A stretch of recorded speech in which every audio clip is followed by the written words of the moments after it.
తెలంగాణలో ఆర్టీసీ సమ్మెకు count down మొదలైంది. మే 7వ తేదీన తెలంగాణ వ్యాప్తంగా ఎక్కడి బస్సులు అక్కడే నిలిచిపోతాయని ఆర్టీసీ జేఏసీ నేతలు తెలిపారు.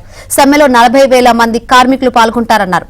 సమ్మె నోటీసును ఇచ్చి 3 నెలలవుతున్నా ఆర్టీసీ యాజమాన్యం చర్చలకు పిలవకపోవడంతో సమ్మెకు వెళ్తున్నట్లు TJS RTC JAC chairman Venkanna వెల్లడించారు. ఆర్టీసీ కార్మికుల సమ్మెకు సంబంధించి మరింత సమాచారం మా ప్రతినిధి నుమాన్ అందిస్తారు. తెలంగాణలో ఆర్టీసీ సమ్మెకు కౌంట్ డౌన్ మొదలైంది.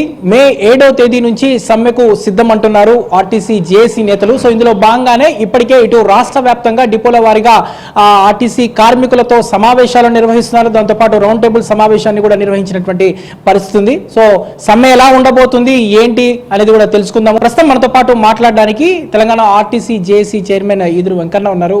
వెంకన్న గారితో మాట్లాడదాము. వెంకన్న గారితో మాట్లాడడానికి సంబంధించి మరిన్ని వివరాలు తెలుసుకుందాము. వెంకన్న గారు చెప్పండి, దాదాపు మీరు సమ్మెకు సంబంధించి నోటీస్ ఇచ్చి కూడా 3 నెలలు అవుతుంది. సో 3 నెలల నుంచి ఇటు ఆర్టీసీ యాజమాన్యం నుంచి చర్చలకు కానివ్వండి, ఇతర అసలు దీని మీద మాట్లాడడానికి కూడా ఎవరు కూడా పిలవనటువంటి పరిస్థితి. సో ఎలా చూస్తారు, ముఖ్యంగా ఈ సమ్మె ఎలా ఉండబోతుంది?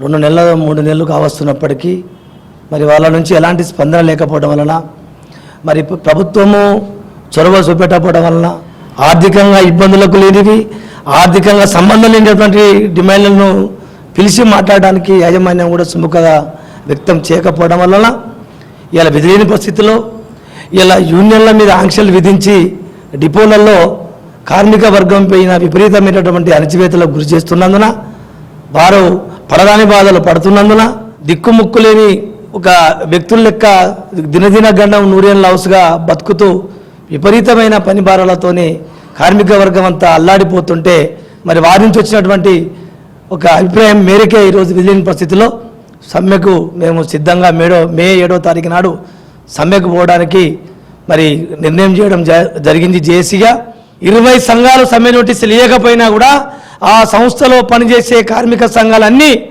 సమ్మెకు మద్దతు ప్రకటించి సమ్మెలో పాల్గొనవచ్చు. ఎంతమంది కార్మికులు ఉద్యోగులు ఈ సమ్మెలో పాల్గొని ఉన్నారు, ఏంటి ఎలా ఉండబోతుంది మే 7వ తేదీ నుంచి? ఎందుకంటే చాలా మంది ఆర్టీసీ బస్ ప్రయాణం మీదే ఆధారపడి ఉంటారు. సో ఇబ్బందులకు గురయ్యేటటువంటి అవకాశం కూడా ఉంటుంది. కాబట్టి సో దానికి కూడా ఏం చెప్పదలుచుకున్నారు ప్రయాణికులకు?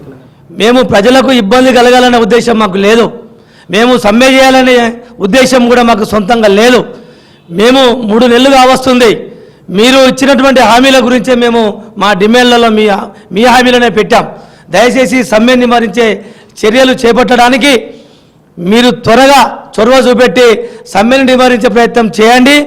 ప్రజలకు ఎలాంటి ఇబ్బందులు జరిగినా, ప్రజలకు ఎలాంటి అసౌకర్యం కలిగినా మరి దానికి ప్రభుత్వమే జవాబుదారీగా ఉండాలి తప్ప మేము కావాలని ప్రయాణికులకు ఆటంకం ఇబ్బంది కలిగించేటువంటి ప్రయత్నం చేయలేదు, చేస్తలేము.